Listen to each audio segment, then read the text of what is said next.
بسم اللہ الرحمن الرحیم. آپ کو صفات عارضہ کا بیس پڑھایا تھا, اس میں صلہ کا نام آیا تھا. کس کا نام آیا تھا؟ تو صلہ سے پہلے ہم ہا کی قسمیں پہچانیں گے, اس کے بعد پھر صلہ آسانی سے سمجھ میں آ جائے گا. ہا کی کتنی قسمیں ہیں؟ ہا اصلی اور ہا اصلی اسے کہتے ہیں جو نفس کلمہ ہو, جو کیا ہو؟ نفس کلمہ. ہاں, جیسے فا عین لام کے مقابلے میں. اور ہا زائدہ اسے کہتے ہیں یعنی جو نفس کلمہ نہ ہو. اس کی تین قسمیں, ضمیر, ہائے ضمیر, ہائے سکتہ اور ہائے مدورہ. ہائے ضمیر اسے کہتے ہیں کہ جو اسم کا معنی دیتے ہیں. کس کا معنی دیتے ہیں؟ سلام کوئی بات کرتے ہیں, کسی کا نام لیتے ہیں, بعد میں اس کی طرف الفاظ میں اشارہ کرتے ہیں, نام نہیں لیتے.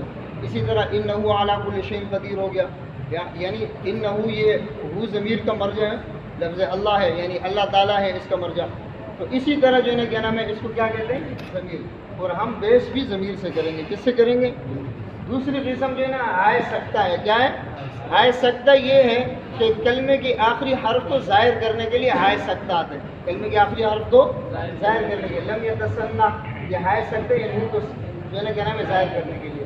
اور دیگر روایات میں بھی آتے ہیں یہ. اور جو ہے نا کیا نام ہے ہائے مدورہ. ہائے مدورہ کسے کہتے ہیں؟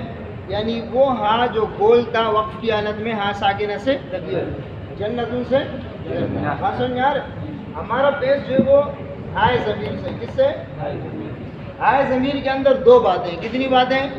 ہائے ضمیر مضموم اور مقصور. ہائے ضمیر میں صلہ اور عدم صلہ. بات سمجھ میں آ رہا ہے؟ ہائے ضمیر مقصور اور مضموم, ہائے ضمیر میں صلہ اور عدم صلہ. ہائے ضمیر مقصور اور مضموم کب ہوگا؟ ہائے ضمیر سے پہلے جب زیر آئے گا, یا ہائے ضمیر سے پہلے یا ساکنہ. تو ہائے ضمیر کیا ہوگی؟ مقصور. بات سمجھ میں آ رہی ہے؟ ہائے ضمیر سے پہلے اگر زبر آئے گا, یا ہائے ضمیر سے پہلے یا ساکنہ کے علاوہ کوئی اور حرف ساکن آئے گا, یا ہائے ضمیر سے پہلے پیش آئے گا, تو ہائے ضمیر مضموم. ہائے ضمیر بات سمجھ میں آ رہا ہے؟ ہاں کہ نہیں آیا؟ یعنی ہائے ضمیر کی دو باتیں. کتنی باتیں؟ مقصور مضموم, صلہ عدم صلہ. صحیح ہے؟ مقصور مضموم. مقصور کب ہوگا ہائے ضمیر؟ جب ہائے ضمیر سے پہلے کسر آ جائے, زیر آ جائے, یا ہائے ضمیر سے پہلے یا ساکن آ جائے, تو ہائے ضمیر کیا ہوگی؟ اور مضموم کا قاعدہ کیا ہے؟ ہائے ضمیر سے پہلے زبر آ جائے, ہائے ضمیر سے پہلے یا ساکن کے علاوہ کوئی اور حرف ساکن ہو, یا ہائے ضمیر سے پہلے ضم آ جائے, تو اس صورت میں کیا ہوگا؟ ہائے ضمیر. یہ بات سمجھ میں آ گئی؟ دوسری بات جو صلہ اور عدم صلہ ہے, صلہ اور عدم صلہ کی بات یہ ہے کہ ہائے ضمیر سے پہلے یا ہائے ضمیر کے بعد اگر کوئی حرف ساکن نہیں ہوگا تو اس میں صلہ ہوگا. اس میں کیا ہوگا؟ صلہ. جیسے لہو بھی. صحیح ہے؟ اور عدم صلہ کب ہوگا؟ جب ہائے ضمیر سے پہلے کوئی حرف ساکن ہو, یا ہائے ضمیر کے بعد کوئی حرف ساکن ہو, تو اس میں عدم صلہ یعنی صلہ نہیں ہوگا. جیسے فیہ, منہ, بہ السحر. بات سمجھ میں آ رہا ہے کہ نہیں آ رہا؟ ہاں, یہ بات سمجھ میں آ گئی؟ صلہ کسے کہتے ہیں یہ بات بھی آپ سمجھے. یہ ہائے ضمیر کے اوپر جب الٹا پیش پڑھیں گے یا ہائے ضمیر کے نیچے کڑی زیر پڑھیں گے, اس کو کیا کہیں گے؟ صلہ. اور جب ہائے ضمیر کے نیچے صرف زیر پڑھیں گے, کڑی زیر نہیں پڑھیں گے, یا صرف پیش پڑھیں گے, الٹا پیش نہیں پڑھیں گے, اس کو کیا کہتے ہیں؟ عدم صلہ. اس کو کیا کہتے ہیں؟ عدم صلہ. روایت حفص میں فیہ مہانہ, فیہ مہانہ, یہاں پر صلہ ہوا ہے, یہاں پر کیا ہوا ہے؟ صلہ ہوا ہے. یہ دو روایتوں کو جمع کرنے کی وجہ سے صلہ ہوا ہے یہاں پر. یہ صرف اسی کلمہ میں. اس کے علاوہ جو ہے نا کیا نام ہے, اس کے علاوہ کیا نام ہے, ابن کثیر کے اندر یہاں پر صلہ ہے. ابن کثیر کے اندر یہاں پر کیا ہے؟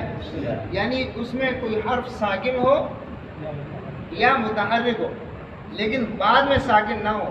بعد والے ساکن میں صلہ نہیں ہے. پہلے اگر اس سے کوئی حرف ساکن ہو یا متحرک ہو, اس کے نہیں. ابن کثیر میں صلہ کب نہیں ہوگا؟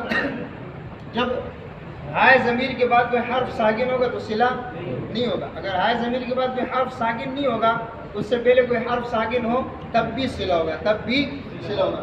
وہ فیہ منہ پڑھتے ہیں. بات سمجھ میں آ رہا ہے کہ نہیں آ رہا؟ یہ ابن کثیر کے اندر ہے. کس کے اندر ہے؟ بات سمجھے کہ نہیں؟ ابن کثیر میں یعنی فیہ یہاں پر صلہ نہیں کرتے نا, دیگر قرآن یہاں پر عدم صلہ کرتے ہیں. اس کی وجہ کیا ہے؟ اس سے پہلے حرف ساکن ہے. اور منہ ادھر بھی عدم صلہ کرتے ہیں. کیوں؟ اس سے پہلے حرف ساکن ہے.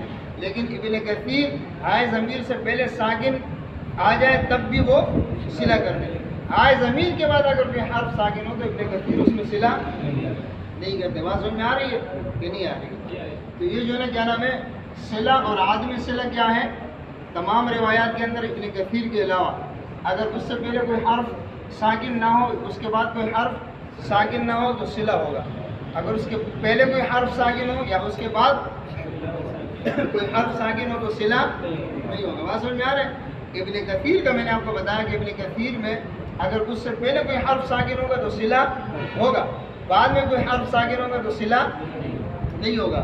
یہ اجتماع ساکنین کا قاعدہ ہے، اور اجتماع ساکنین کا قاعدہ جب آپ کو پڑھاؤں گا پھر آپ کو سمجھ میں آ جائے گا کہ اجتماع ساکنین میں حروف مدہ ہو یا کڑی حرکات ہو، وہ اجتماع ساکنین کی وجہ سے وہ حروف مدہ اور کڑی حرکات کیا ہو جاتے ہیں، وہ نہیں پڑے جاتے ہیں۔ وہ بات سمجھ میں آ رہا ہے؟ بس اتنا آپ سمجھ لیں کہ یہ صلہ اور عدم صلہ ابن کثیر کے علاوہ تمام روایات میں اس پر متفق ہیں۔